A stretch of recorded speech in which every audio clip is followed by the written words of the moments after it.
Sou Andrew Knoll e você está no Ficções Performativas. Vamos dar início à leitura do primeiro capítulo do livro A Comunidade Inconfessável, de Maurice Blanchot, publicado em 1983 na França pela Les Éditions de Minuit e publicado no Brasil em 2013 pela editora da Universidade de Brasília.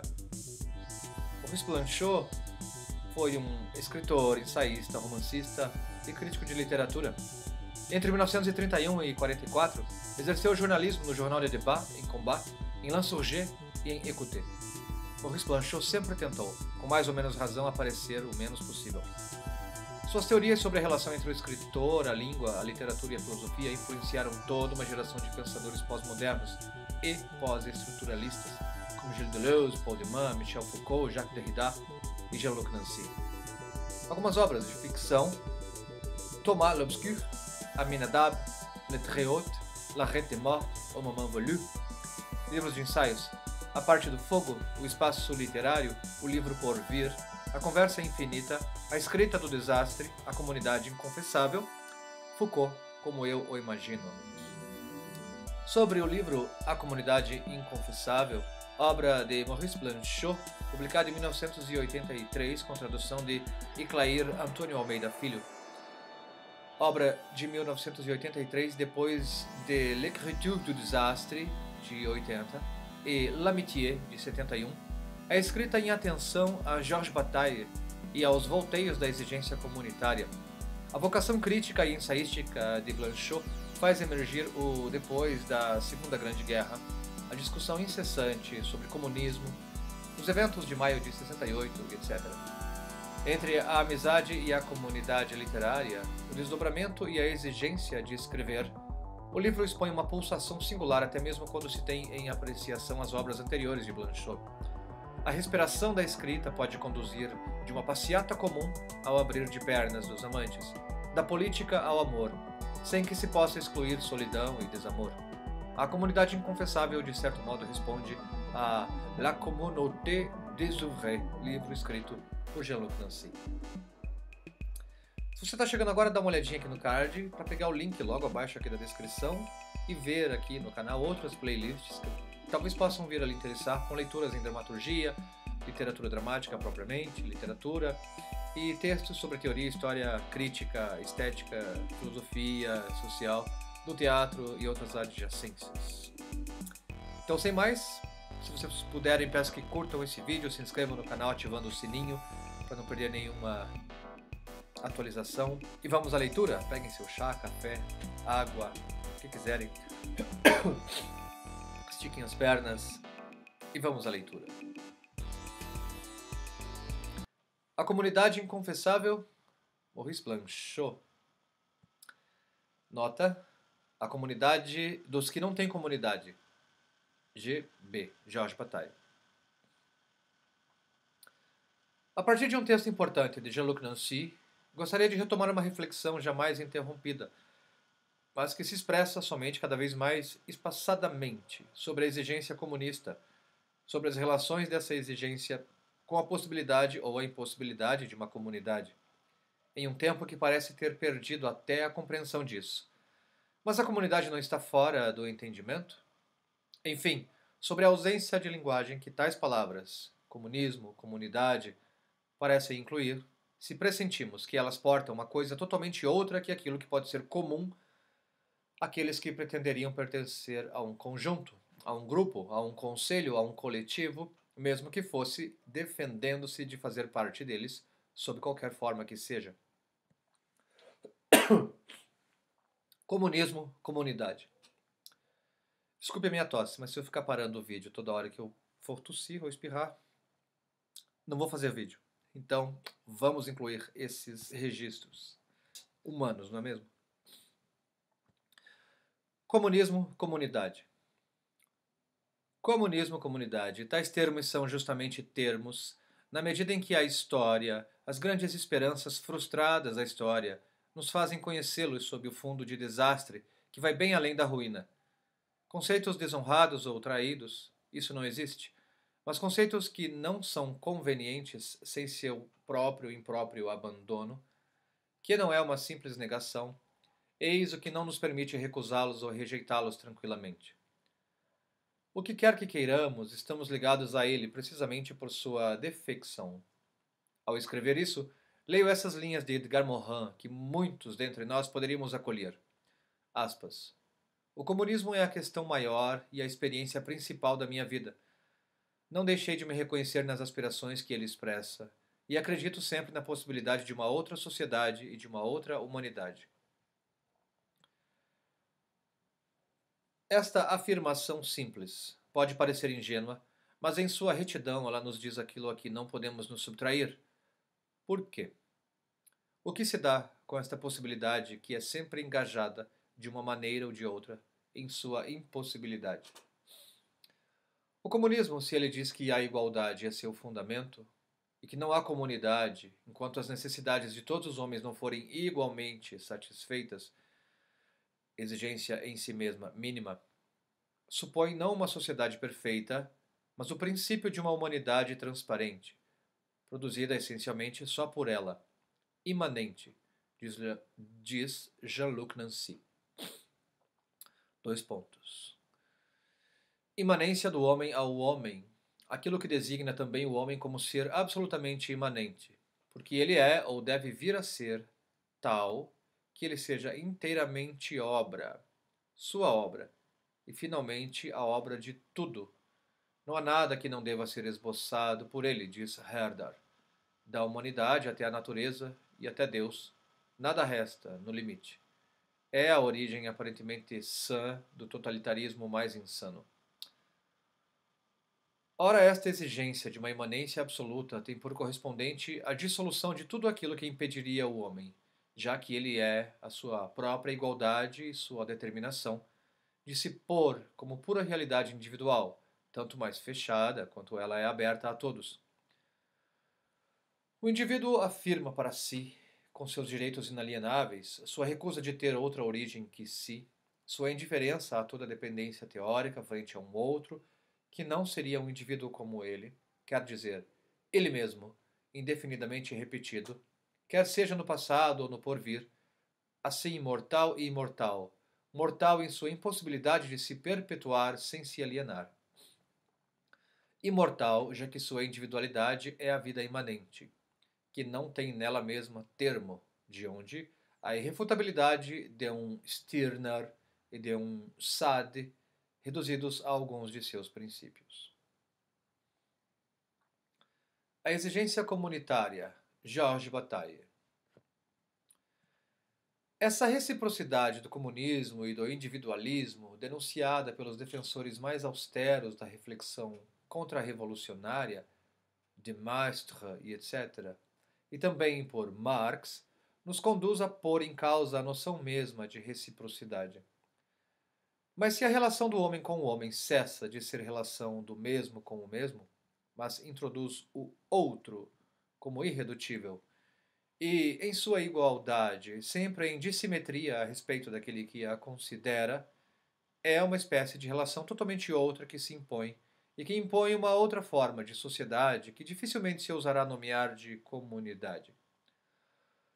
Ou se aceitará chamá-la assim, perguntando-se o que está em jogo no pensamento de uma comunidade, e se esta, quer ela tenha existido ou não põe sempre no fim a ausência de comunidade.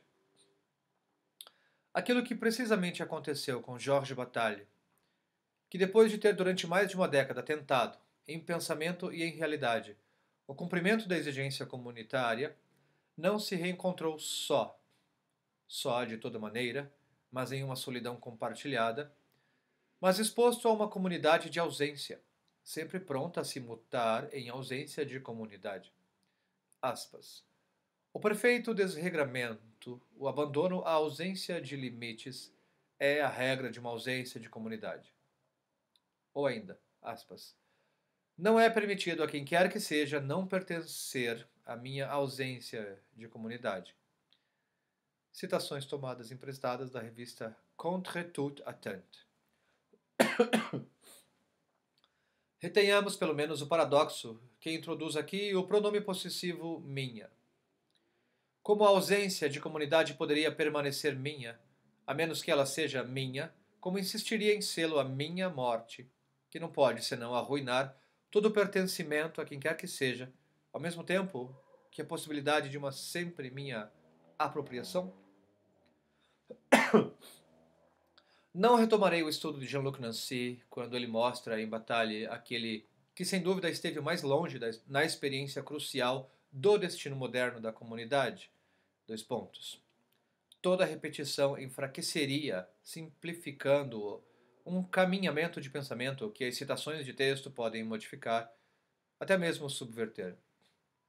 Mas não se deve, entretanto, perder de vista que ninguém saberia ser fiel a um tal pensamento se não toma encargo de sua própria infidelidade ou de uma mutação necessária que o obrigou, ao mesmo tempo que permaneceu ele mesmo, a não cessar de ser outro e desenvolver outras exigências que, respondendo seja às modificações da história, seja ao esgotamento de tais experiências que não querem se repetir, repugnavam a se unificar. É certo que, aproximadamente de 1930 a 1940, a palavra comunidade se impõe à sua busca mais do que nos períodos que seguirão, mesmo que a publicação de A Parte Maldita e mais tarde de O Erotismo, que privilegia uma certa forma de comunicação, prolongue temas quase análogos que não se deixam subordinar. Haveria outro também, o texto inacabado sobre a soberania, o texto inacabado sobre a teoria da religião. Pode-se dizer que a exigência política jamais esteve ausente de seu pensamento, mas que ela toma formas diferentes, segundo a urgência interior ou exterior. As primeiras linhas do culpado, le coupable, o dizem sem rodeios.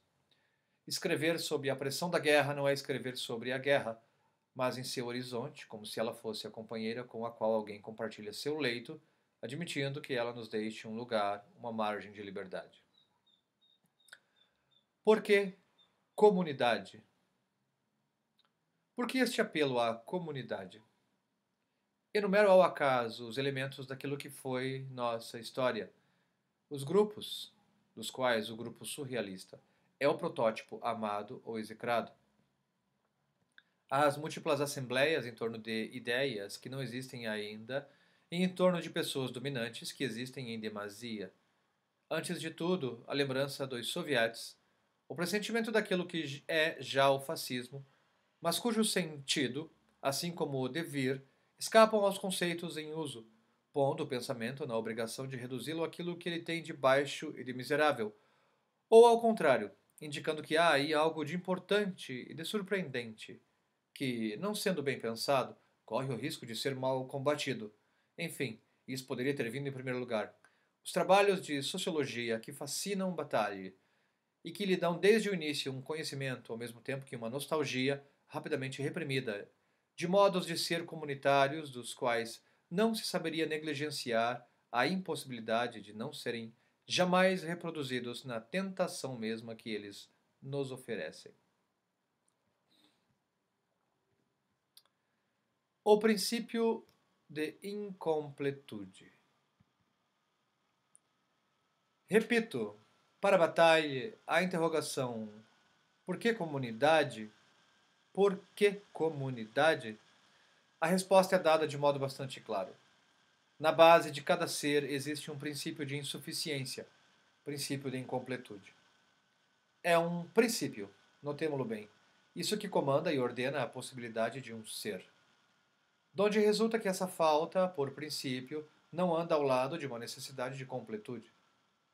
O ser insuficiente não busca se associar a um outro ser para formar uma substância de integridade. A consciência da insuficiência vem de sua própria colocação em questão, a qual tem necessidade do outro ou de um outro para ser efetuada. Sozinho, o ser se fecha, adormece e se tranquiliza. Ou ele é sozinho ou ele não se sabe sozinho, a não ser se ele não o é. A substância de cada ser é contestada por cada outro sem repouso. Mesmo o olhar que exprime o amor e a admiração se liga a mim como uma dúvida que toca a realidade. O que eu penso, eu não o pensei sozinho. Há aí uma intricação de motivos dissemelhantes que justificaria uma análise, mas que tem sua força numa mistura confusa de diferenças associadas. É como se fossem pressionados na portinhola, pensamentos que não podem ser pensados senão em conjunto, enquanto sua multitude lhes impede a passagem. O ser busca não ser reconhecido, mas ser contestado. Ele vai, para existir, em direção ao outro que o contesta e por vezes o nega, a fim de que ele não comece a ser senão nessa privação que o torna consciente. Está aí a origem de sua consciência, da impossibilidade de ser ele mesmo, de insistir como ipse, ou caso se queira, como indivíduo separado. Assim, talvez, ele existirá. Ele separou a palavra existirá. Assim, ele existirá, provando-se como exterioridade sempre prévia, ou como existência de parte a parte estilhaçada, não se compondo senão ao se decompor constante, violenta e silenciosamente. Assim, a existência de cada ser chama o outro, ou uma pluralidade de outros, pois é como uma deflagração em cadeia que tem necessidade de um certo número de elementos para se produzir, mas que correria o risco, se esse número não fosse determinado, de se perder no infinito, à maneira do universo, o qual ele mesmo só se compõe ao se ilimitar numa infinidade de universos. Ele faz apelo desse modo a uma comunidade finita, pois que ela tem, por seu turno, seu princípio na finitude dos seres que a compõem e que não suportariam que esta, a comunidade, se esquecesse de levar ao mais elevado grau de tensão a finitude que os constitui. Aqui nós nos encontramos às voltas com dificuldades pouco cômodas de amestrar. A comunidade, quer seja numerosa ou não, mas teórica e historicamente só há comunidade de um pequeno número, comunidade de monges, comunidade assídica e os kibbutzim, comunidade de eruditos, comunidade com vistas à comunidade, ou então comunidade dos amantes, parece se oferecer como tendência a uma comunhão, até mesmo a uma fusão, quer dizer, a uma efervescência que apenas reuniria os elementos para dar lugar a uma unidade, uma supra-individualidade que se exporia às mesmas objeções que a simples consideração de um único indivíduo enclausurado em sua imanência. Ficamos por aqui, vamos dividir a leitura do capítulo para o seu conforto. Então, no próximo vídeo, o título Comunhão, e daremos prosseguimento à leitura de A Comunidade Inconfessável, de Maurice Blanchot. Obrigado até aqui, curtam esse vídeo, se inscrevam no canal, divulguem aí para quem vocês quiserem. Paz e bem, e vamos que vamos!